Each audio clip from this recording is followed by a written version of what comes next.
try to figure out how. So the medium capacity is really about having the urge, and then the next level would be how to become like a bodhisattva. Right? So medium capacity is you develop a state of mind in which you could say you want to reach free. To develop the wish to get out of here. And I think the reading is really beautiful. You should read that over and over again.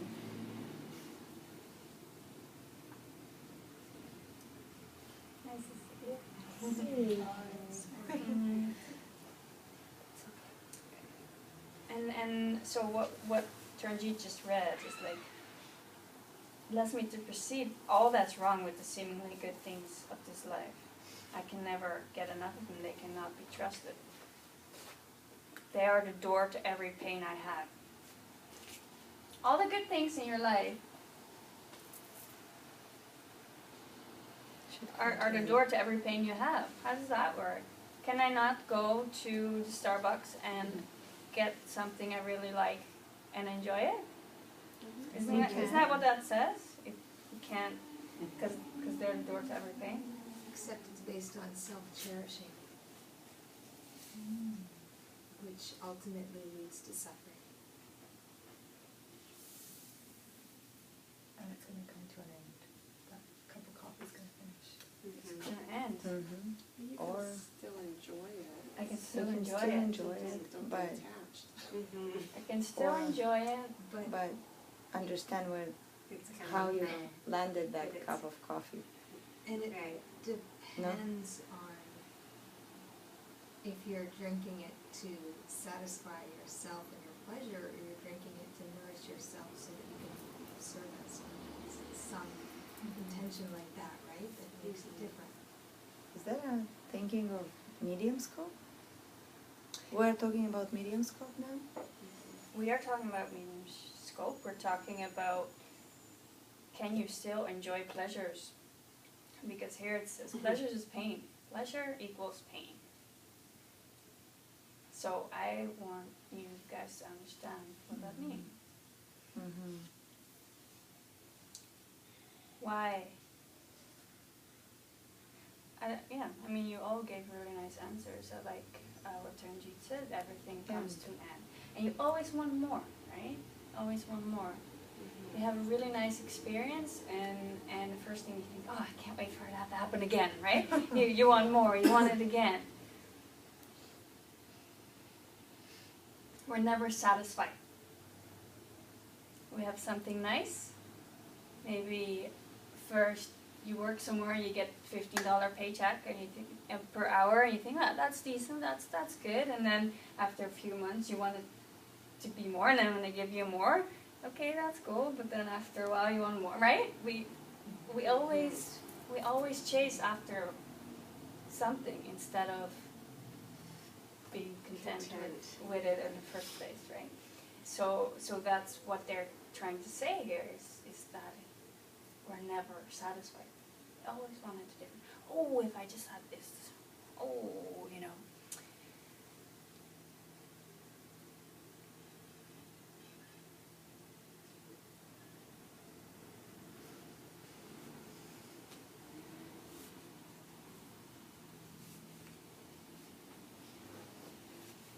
It's like Mama John said the other night at the vows, I just realized that your happiness isn't going to come from the laptop. Yeah. Right? Yeah. It's all going to break. It's all going to It will.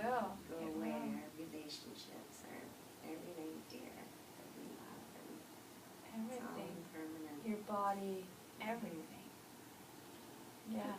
But that's not to say that you can't enjoy it in the moment Absolutely. while it exists. Absolutely.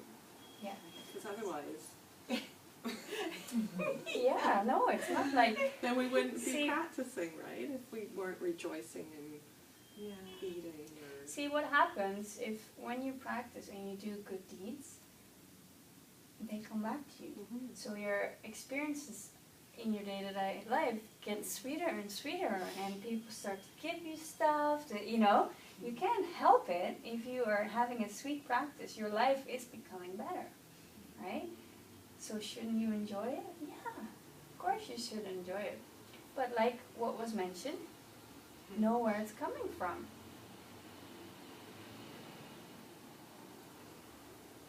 Like Farah said, like, you need to know what you know. Do I know that I have this yummy cup of tea here because I've given. That's the only reason why I can get this, right? The only reason. If I didn't care for other people in whatever way, I couldn't have this. So when I realized that, I can enjoy it.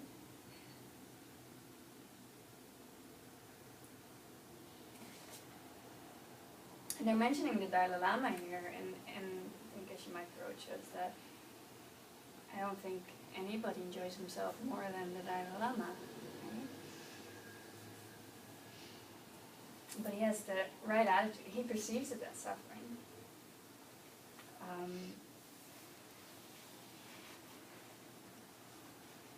For him, it's not suffering anymore, but he understands how it works. Right?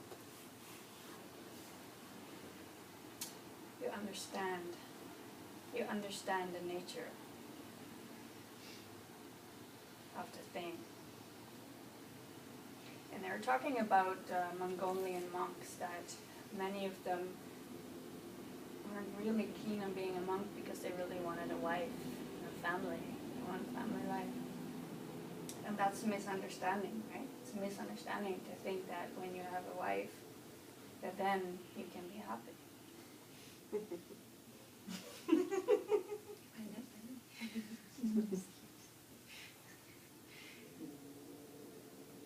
So that's a problem, right? They haven't seen that it's not a desirable thing. It will never be in the wife. Happiness will never be in the wife. Never. Ever. It doesn't mean they shouldn't have a wife, right? But they should understand that by becoming a family man, it doesn't mean that equals happiness. It's not possible.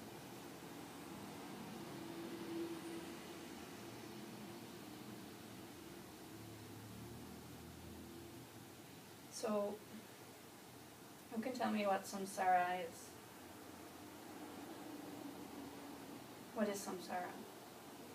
What are we trying to get out of? Cycle? Cycle of suffering.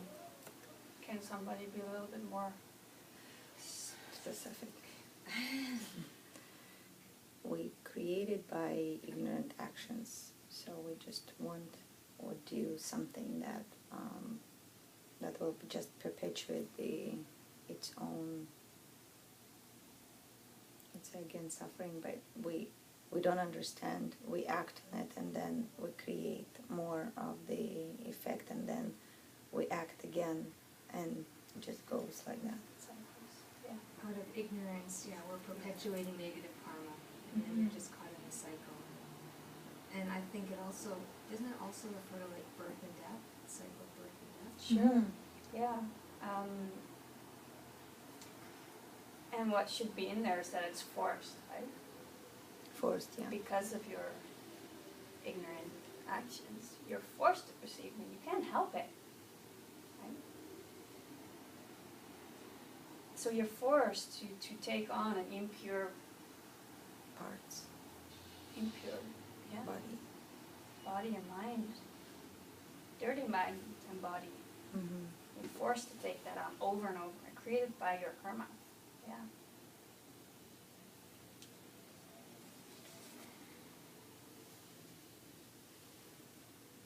So in this scope, the first thing you need to understand is that the things that seem nice in this life, they are unstable.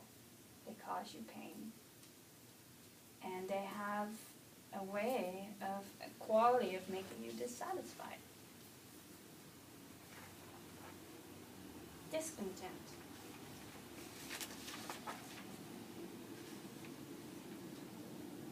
And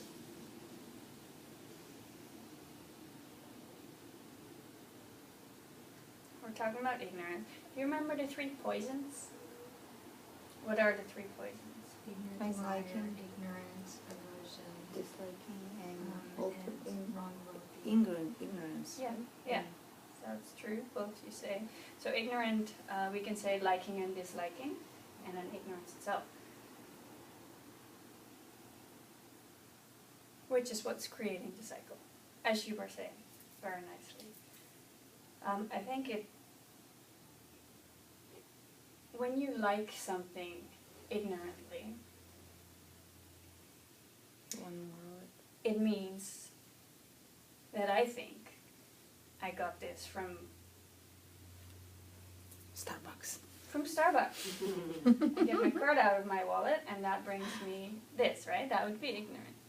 And when it's done, I'm like, bummer it's done, I would like another one, right? Ignorant liking is also the attachment. Like, I don't want to be separated from the object. So when Yasmin said, you should be able to like things, you should be able to enjoy it. Yes, without attachment. What does that mean? It means that you could be separated from it. You would be okay. If Lada comes up and takes my drink away, I'm still okay, right? I'm not dependent on this to be happy, right? Does it mean meanwhile I can drink this and enjoy it? Yes. But I'm also good in giving it away. Which, you know, is easy to say. But think about your partner or, you know, things that you are attached to. Ignorantly. you know, think about that.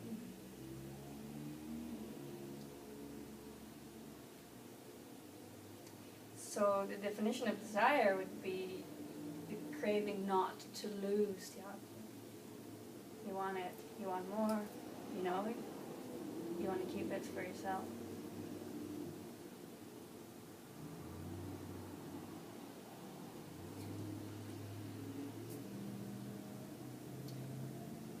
And that's why we're here, right? To break all that cycle and also become very mindful of what we do. You know, I've heard many times in classes, like, it's the most powerful, if you want to give something, the most powerful thing to give is something you actually would like to keep, right? Mm-hmm.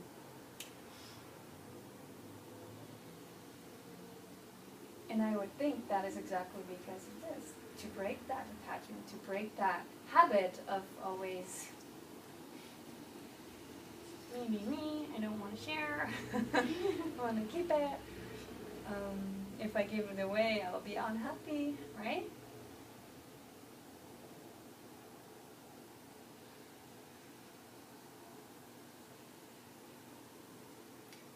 So, know where it's coming from, enjoy it, and don't rely on it. It's okay if you don't have it anymore. Like, that would be the ideal situation.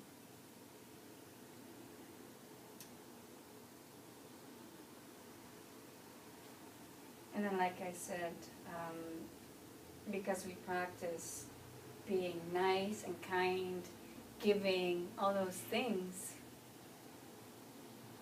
more nice things will come to us, right? So when those things come to us, we can give more away, you know, and we can perpetuate it that way. And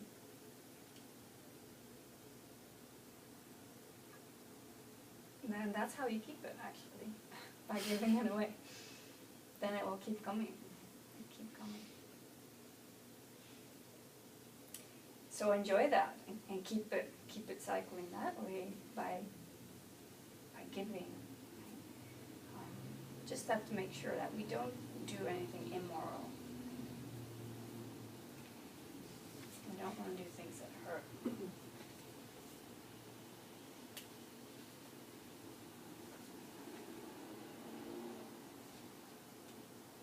And then the opposite, okay, so I was just saying, like, ignorant desire is I want to keep this. because I bought it with my card. Fine. But then the opposite too for the aversion, right? What do you do when there's someone at your work that you really don't like to be around? You want to be away from them. That's ignorant aversion.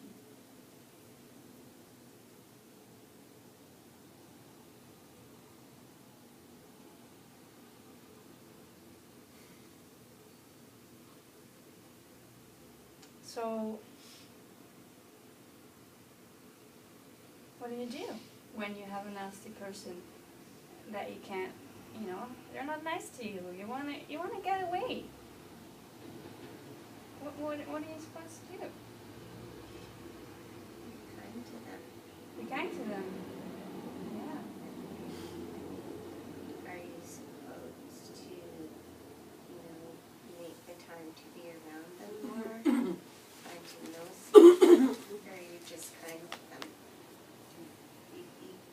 You're kind to them. You don't want to be mean or hurtful. Yeah. I think that's a really good answer. So So why? Why be kind to them? To plant seeds of virtue. Mm-hmm. To eliminate them from your life. I have a problem with that. Yeah. Can you be kind though and say, okay, I'm going to be kind to you and not take it personally because I know where this is coming from. But in the meantime, I'm going to do something else because this is affecting me. So maybe I need to go find another place of employment, another place to live, Right. and set myself free from this so I can put my energy towards doing something else instead of all this energy into getting worked up around whoever is in my life that isn't serving me at that point, because I'm not enlightened enough to withstand that at this point. So I'll be kind as much as I can, Yeah. and then, okay, I've got to take myself out of the situation. I think you do what you have to do. If you cannot be around that person and you think you might not be able to stay kind, then I think it's smart to remove yourself. But the main thing is to apply your wisdom to the situation, right? You understand that you have created this person. This person is your mirror. When you study karma, you'll understand that more and more, right? You know that it's your perception forced upon you by your karma. And by thinking that, does that allow you to see him change instantly? Some high practitioners possibly, probably could. For the rest of us, probably not. Okay, someone's yelling at you and you're thinking, okay, I know where this is coming from. I yelled before and it's not him, it's me. I'm perceiving it this way because I'm forced to. Does that mean it's pleasant in the moment?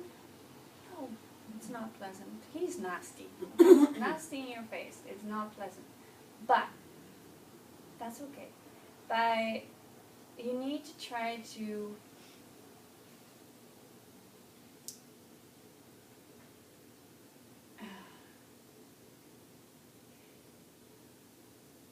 when you can truly understand that this person is just ripening your stuff, it's not the person, right? Because someone else likes this person. Someone else, there's people that love this person, that see this person in a high light. So it's not the person. You can logically get there, right?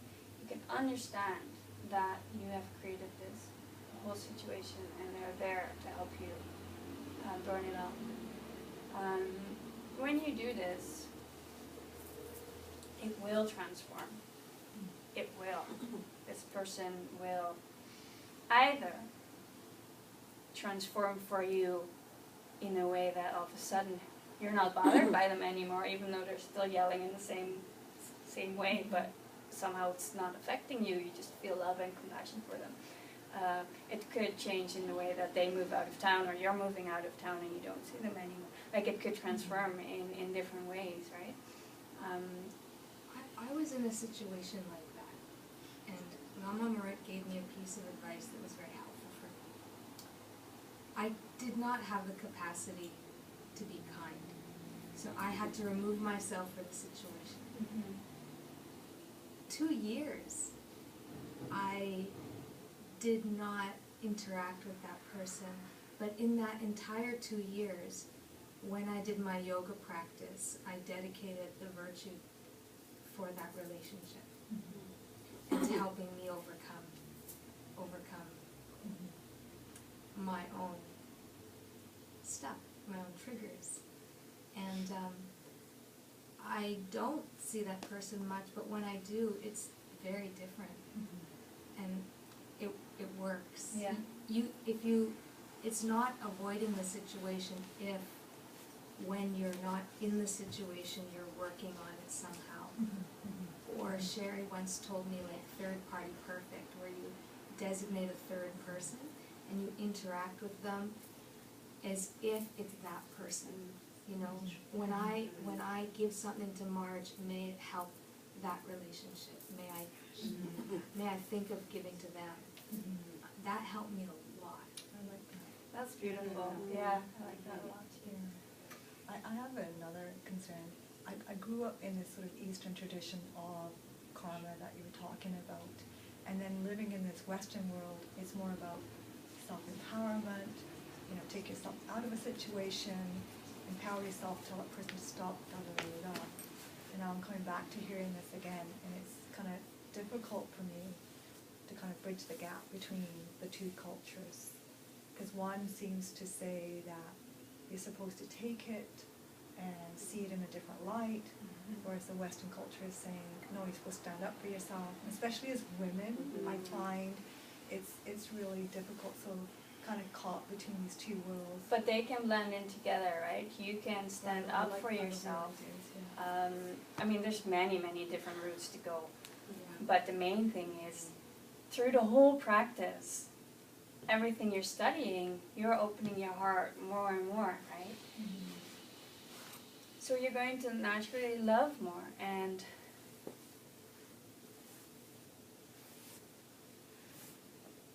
you can stand up for yourself, but be filled with love for this person, right? So you can combine the two. You can. In this class, Geshe Mike Roach says, this nasty guy at work, you are applying emptiness, karma to the situation. Does that mean you don't punch this guy in the face? Absolutely not. You can still punch him in the face out of love. Right? So that means that you can stand up for yourself. But it's all about your motivation, right? Are you trying to make a point of feeling better than them, and you're trying to screw them? Or, you know what I mean? You can stand up for yourself because you love them so much. I stood up for I couldn't love them, so I stood up for myself to protect myself from creating negative karma. And I do that all the time. If I'm irritated with my husband, I'll say, Dustin, I need a timeout because I need to protect myself from saying something that will harm me and will harm you. So I stand up, but to protect myself. That's great, because you know, Great, yeah. Because only have 5 seconds. I didn't have the capacity, and sometimes I don't have the capacity, and at least I know I can stand up for myself when I don't have the capacity and say, I need a timeout, and I need now to go to take refuge in my guru and in the teachers and in what I know. And it works. Yeah, it's beautiful. And that will change, and your capacity, sometimes, some days is great, other days it's not so great, but being aware is definitely the key, right? You can remove yourself from the situation and handle it in a way that you are able to in that moment. So it's all about intention at the end of the day is what you're saying. It is about Yeah. intention, yeah. Something I use, because I'm struggling, but it's been years in my situation, and had some very profound, difficult moments of trying to understand the relationship between my father and myself. It's the dynamic. I have this loving relationship with my mother and this not so loving relationship with my father, and I've tried with all my heart to try to love him, and it just doesn't work. So I've chosen a different road, and funny enough, it's working, but it's not him that's changing. It's the way I look at the situation, and it's actually really working. It's mind-blowing. So what I do is when he talks under his breath all the time, and it's not very pleasant words, and I'm a hypersensitive person, so I don't know how to. So all these words that are coming out, or all this negative that's coming forward, I actually give gratitude and thanks that I'm able to see a reflection of something not positive, and give gratitude and thanks that I'm able to see it.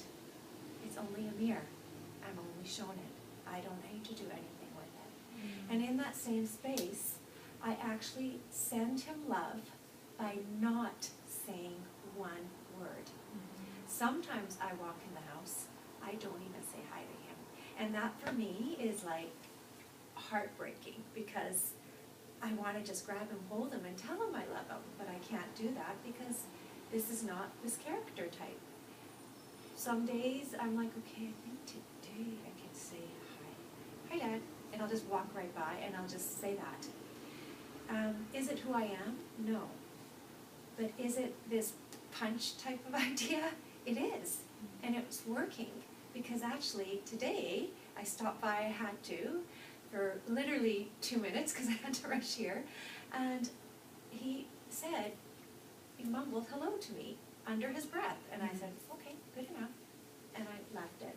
So I think it's just really understanding for me that it's nothing to do with anybody around me. This behavior that this person is projecting out is only for me to see. I can react any way I want to that. And the way I react to it is actually the trees or the plants that are grown and harvested, and it's my choice. I don't need to take it. I don't need to listen to it. And if he says those negative words, I usually now I say, oh, so sad that he has to talk like that about himself. I just twist it around in my mind that it's nothing to do with anything around me. And I just blow him lots of love. And it's not easy. It's not been but it works. It's healing the other way. Any time where you can put love in place of feeling annoyed or hurt or anything. Amazing. Yeah. And it's good. It's good that you find your own way in how to deal with it, and you've tried so many ways. And I think it's beautiful. I think it's really beautiful to. Don't get me wrong, there's moments. No, of course. That's awesome. And I thank you. I like that. I think I might even take that one on too. I took notes on myself. Yeah, Lama Marut is great on that. Yes, I like that. Yeah, Lama Marut is great on that. Yeah. It says like Mukha Bandha. Some relationship, I call it long distance love. Some relationships function better when there's distance. Like I have someone in my family who I love her long distance. Like that, right? But you have to have distance to love her. So I love her long distance. Thank you for all the input. It's very beautiful and helpful. All right, we'll move on. Okay. So this is very interesting because it says here, so what's the method to ultimately remove this nasty person? And the answer here is given, love him. So there you go. Nina already taught us that. Love him like your mother. That's if you love him. As assuming you love Yeah. your mother. Or assuming that you. Love like your partner. Yeah. It doesn't even have to be the name the mother. Love them like the person who carried you. Yeah, Like that's the a good being one. that carried you. That's a good one. And rather than labeling it mother. Yeah, it's So a then struggle. when you love them, we'll talk about that actually. Then that must reap results, right? It must, and that blank screen must become desirable. It's interesting because I don't think you can. Well, I can't just turn on love, right? Like it has to. We're talking about authentic love. Yeah, but it will come when you practice all of this, right? All that you're doing. You just have to think of someone you But love. we start, And but it we start generates that logically, feeling. we But just you a can't lot of always. logically. You can't. Yeah. When you're in In the the middle of a moment, mental in the moment. affliction Mhm. and you're feeling Yes. angry, you cannot say, "I gotta feel love right now." Like it doesn't work. Yes, you're right. Like afterwards, yeah, you can absolutely reflect back on the situation, and then you can send love, and try to see them as this person showing up for you to help you.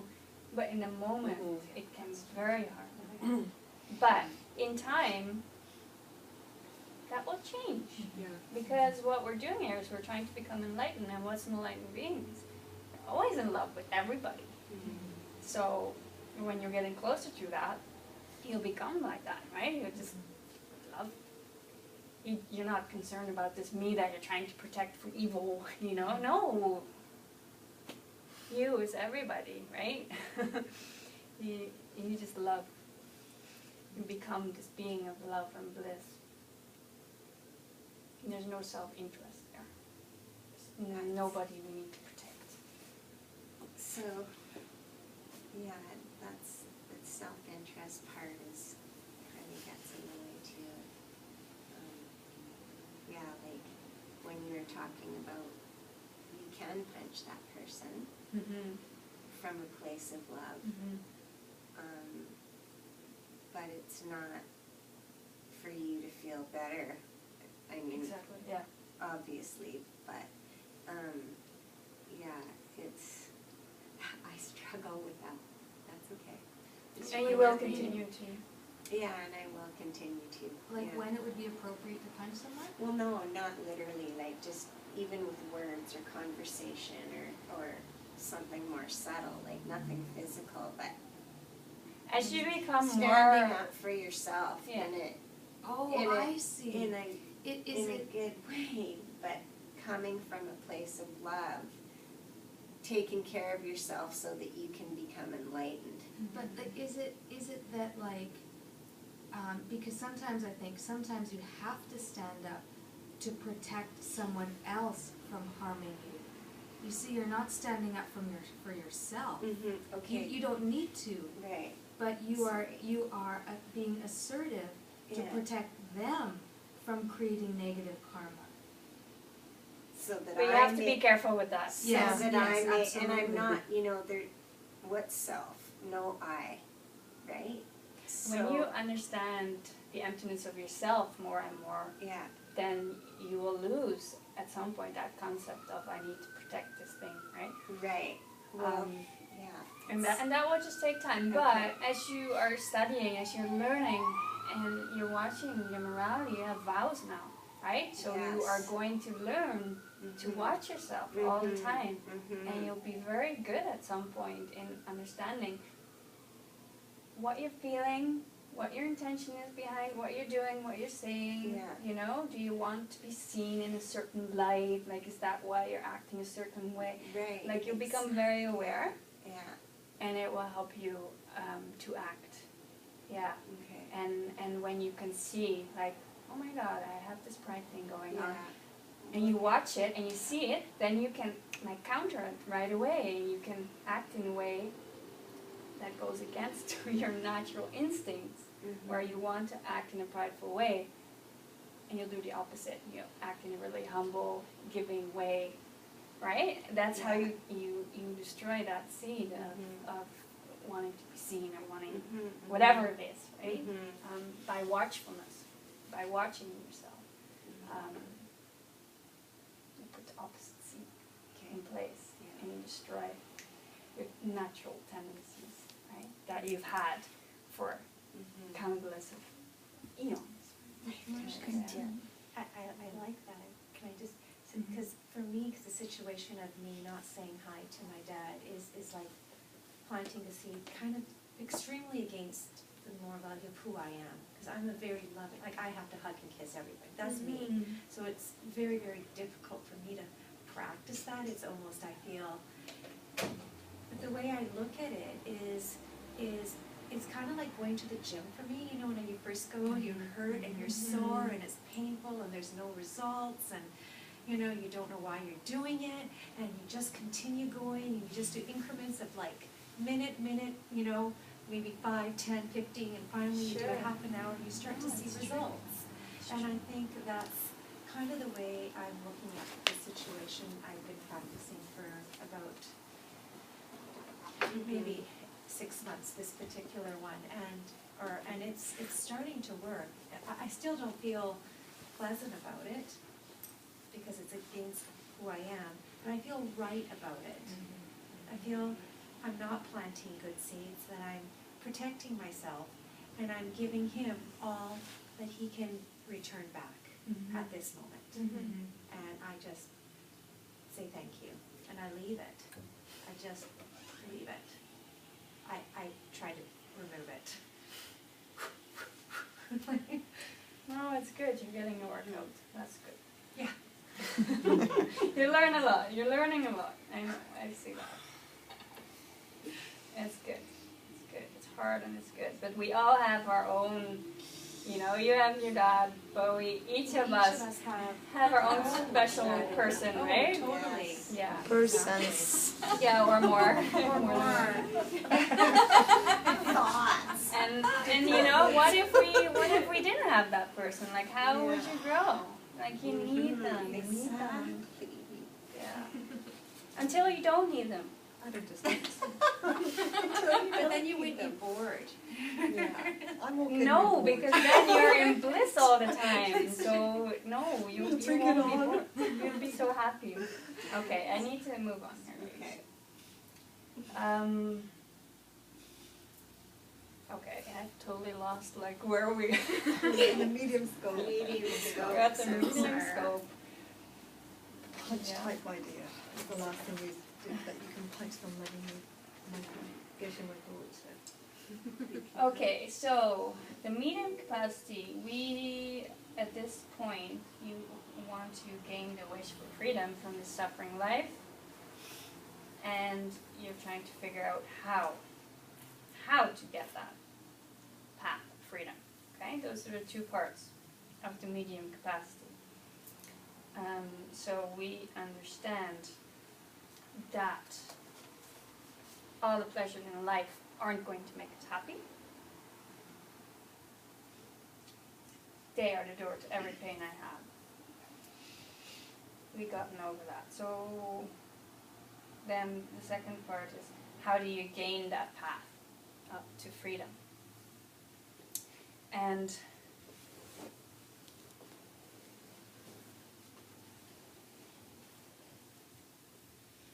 you want to get out.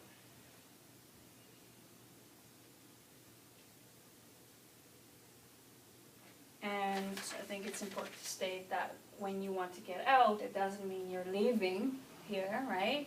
We can be here right now and be in nirvana.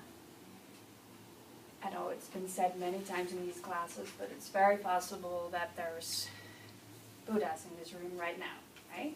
They can be in total paradise at this second in this room, while the person next to this Buddha could be suffering like crazy. Okay? Fully possible. So you don't have to go anywhere. It's a state of mind. Okay? So you have a pure body and a pure mind when you've become a Buddha. Total bliss. So how do you get out? Okay.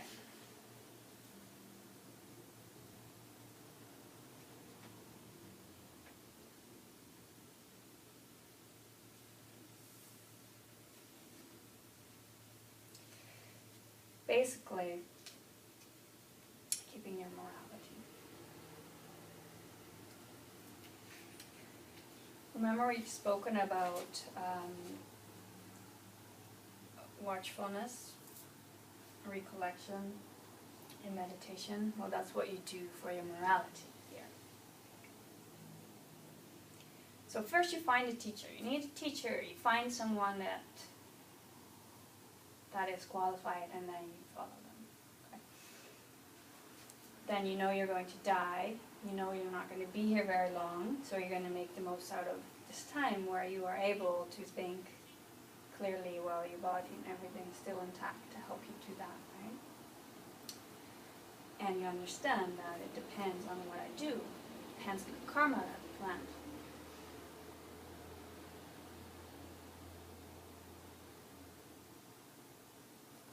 So if I get this life again, which the odds are very low, we've already determined that in the last class, right? If I do, I'll go through another life with ups and downs, right? Ups and downs might be okay, aside from that, we're getting old and we die, you know? Getting sick, old, and we die over and over. Your energy level dropping more and more as you grow older. You lose your hearing, your sight, your teeth, everything. So if there's another option, why go through it again? Why not just get out of it altogether and become this being of bliss? You have a chance to stop it. That, you know, and reach this permanent, useful level. So why not do that instead of trying to get yourself to another birth and go through the whole spiel again? That would make sense. So, recollection and watchfulness is aimed at your morality in this case.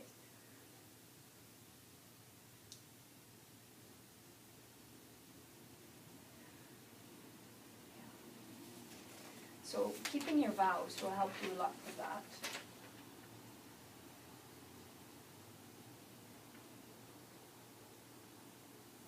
Monitoring your mind all day long.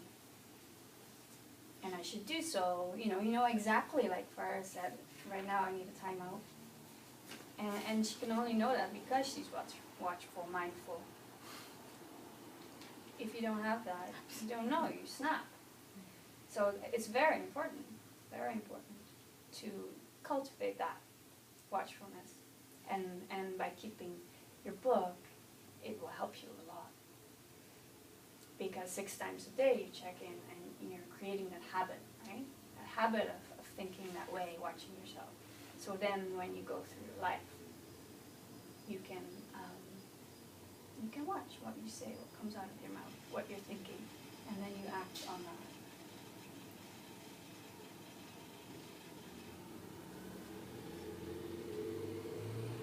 And sometimes it's hard, also because some of the immorality that we do are totally accepted in society, like talking behind people's back and stuff. It's done all the time, everywhere around us.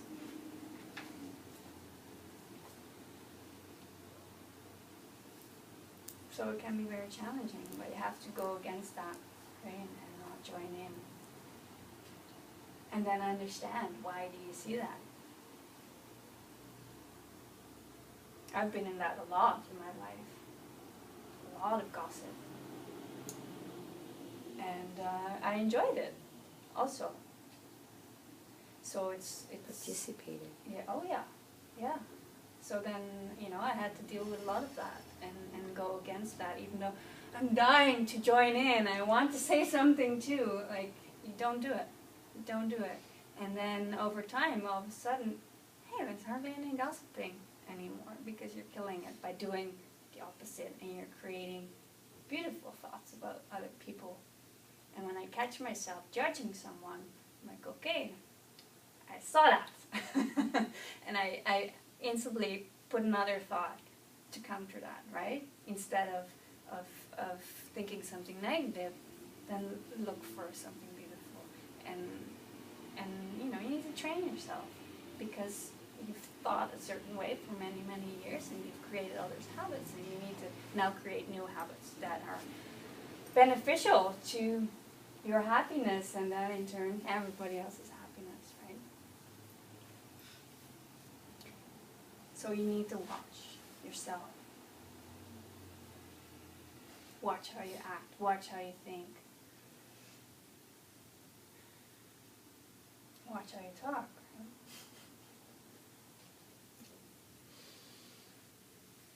right? Geshe Roach, someone asked, is it impossible to attain nirvana without taking formal vows and keeping them? And he says, I'm not sure. Because when you take a vow, to keep something and you keep it, it's more powerful than not having taken a vow, right?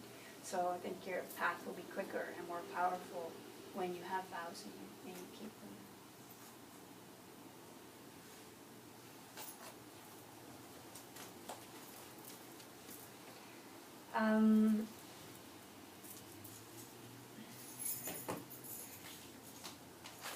What do you think is the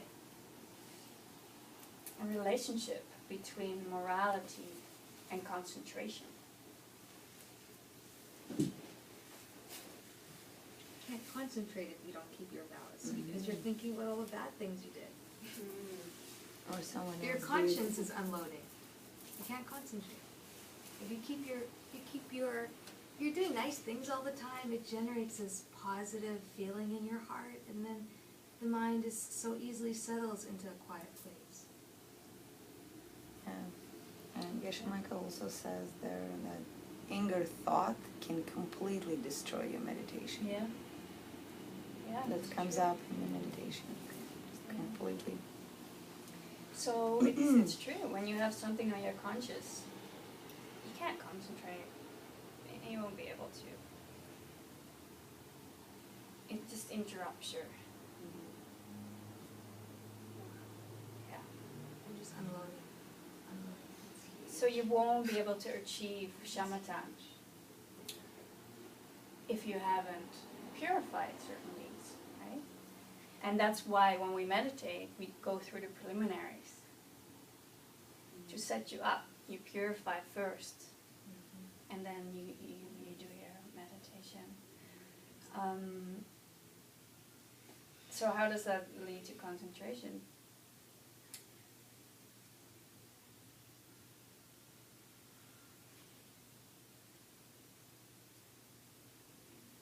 You need to, so when you keep your morality, you're planting all these beautiful seeds. You don't have any negative things on your mind that disturb your meditation, so your path to full stillness will be much quicker, right? And you need to do that in order to see emptiness directly. You cannot see emptiness directly if you don't keep your morality, because you can't develop the concentration. Okay, so that's the relationship.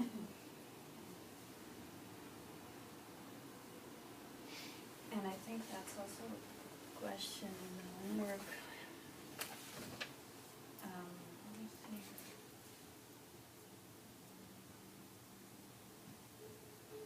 It's the 3 trainings, right? Morality. What's the other 2? Sorry? Concentration. Yeah, morality, concentration was the 3rd one. Wisdom, yeah. So if you don't have morality, you can kind of forget the other 2. So the question in the homework is, of the 3 trainings, why is only the training of morality mentioned at this point? Because it's the foundation. Yeah, without that one, you can't reach the other.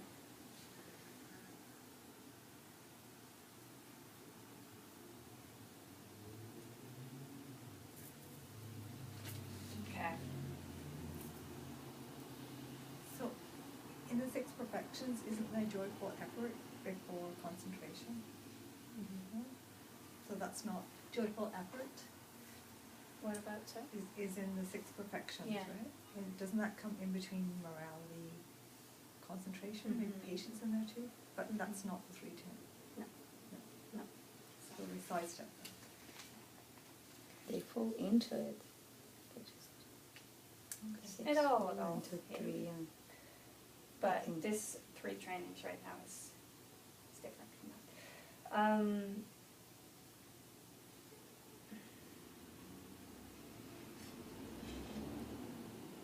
He goes back to the guy at work right now, and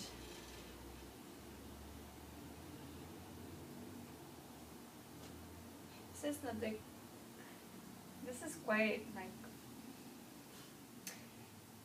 He says the content of the reaction must be totally divorced from his action. Okay?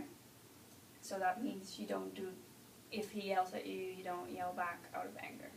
Okay? It must be completely separated from what he does to you.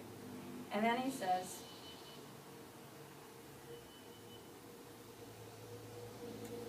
if he had spoken nicely, or if he had said to you the worst insult that you've ever had,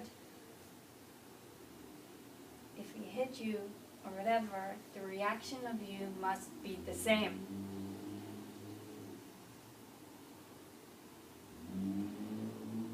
So that's, I think your reaction could only be the same if you completely divorce.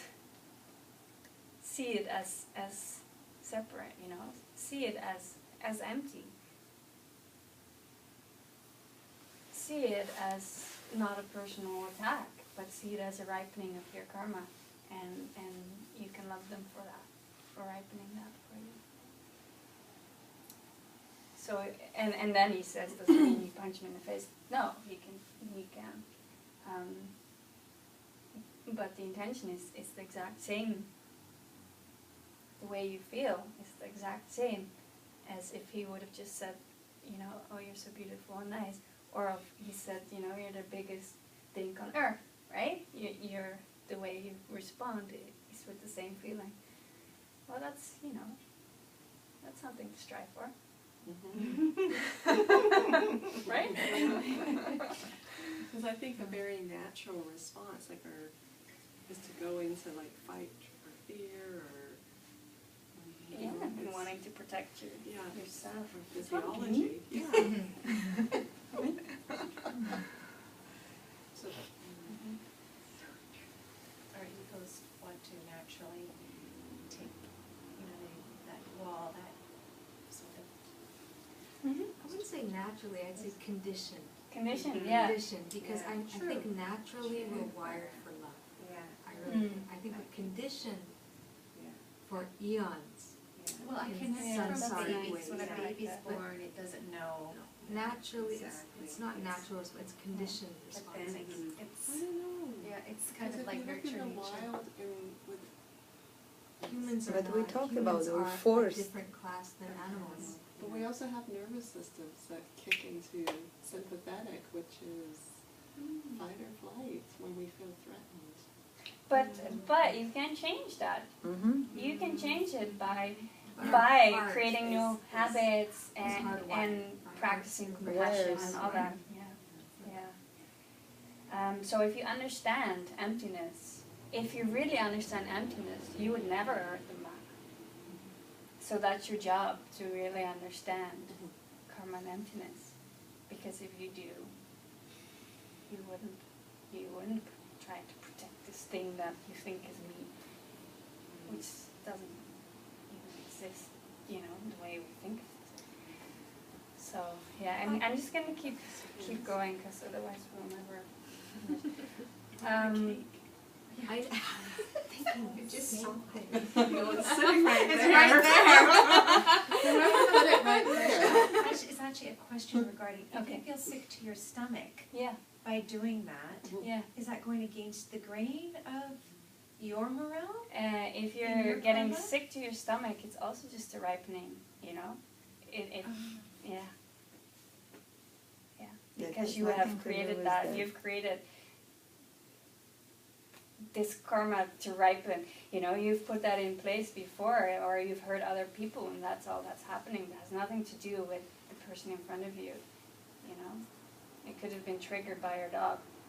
It doesn't, or by a neighbor, or by anybody, but you're forced to have it ripen, right? So you need to separate it from the other person. You need to see it as, I've created this. Story, drop the whole story. That's what I always find very helpful, because I always create all these stories. It really tires me out, because they're so believable. But if you drop the story, then, oh my God, your life becomes so simple. And there's so much time and space and clarity. Yeah. Yeah. Okay. One thing, Yeah. Lana Root's words of advice, just go through the day saying, I'm wrong. You're wrong. I'm wrong, I'm wrong, yeah. I don't know. Just, it's what he says, I'm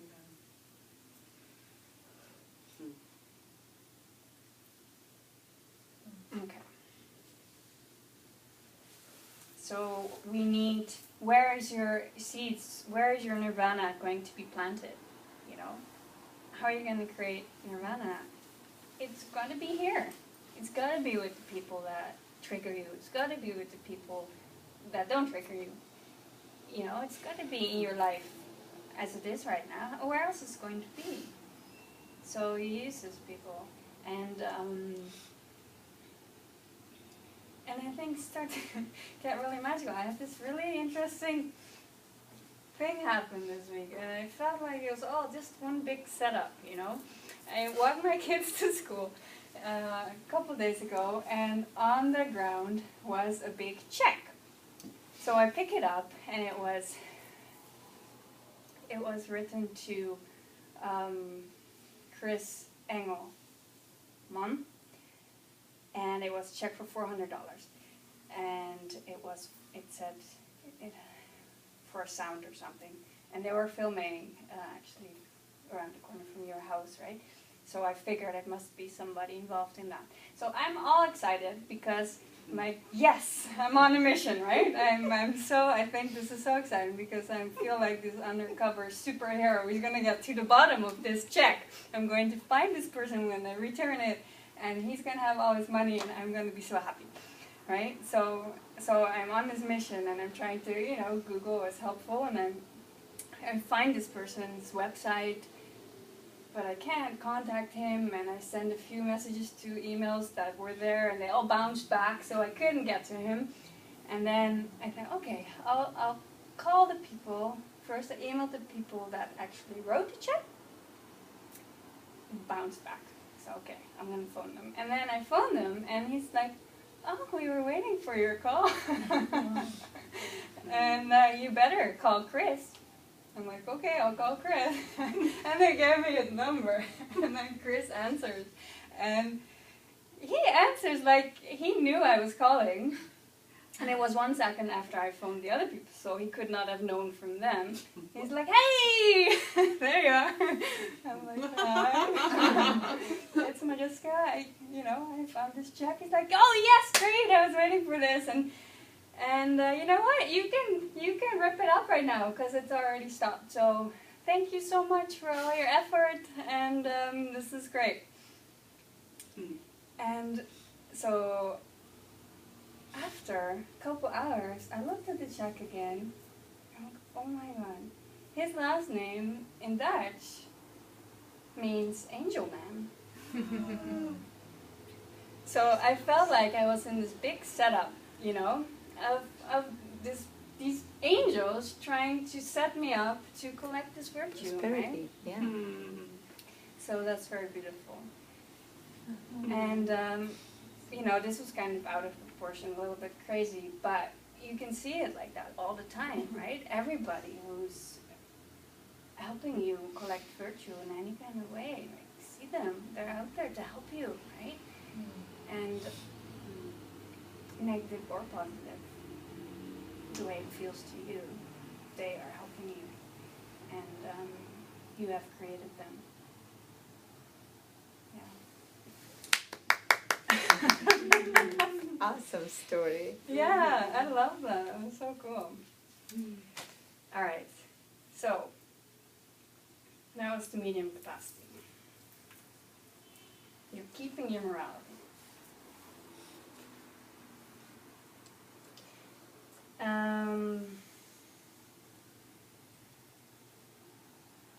Okay. Creative person's capacity. What was the greatest person? Capacity. What was the greatest person? What did I do? Sake of all sentient beings. Yes. They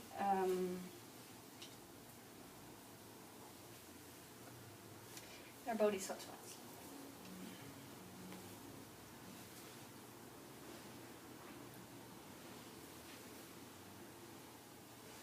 So they are developing the wish to become enlightened.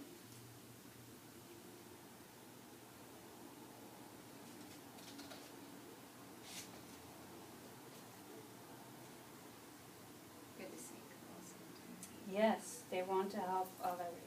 So in the middle scope, you have the urge to want freedom. This one is the wish. And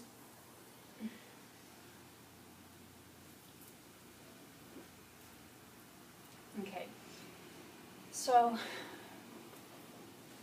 when you think, we're going to talk about this in the next course, but if you can accept that this moment of mind comes from the moment of conscious, the moment before, and that moment before comes from the moment before, right? And it goes back and back and back, right? To forever. Mind has to come from the mind of the moment before. So if you can believe this is true, and we're going to go through this in great depth in the next course, but if you can think this is true, then it means if you go back, from to before the moment of your conception, right? That had to come from the moment before, and that had to come from the moment before. So that means you've had former lives, right? It means that I've been everything to you. I've been your worst enemy. I've been your greatest lover. I've killed you a trillion times. I've given birth to you a million times. Everybody. Here we learn to recognize everybody as your own mother. Because at what moment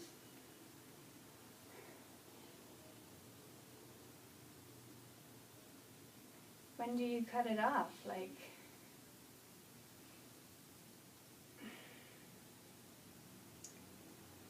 here they say you need to pay back all the kindness that you've been given.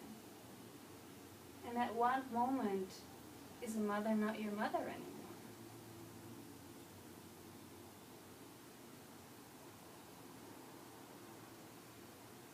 If I have done something nice to you 2 years ago,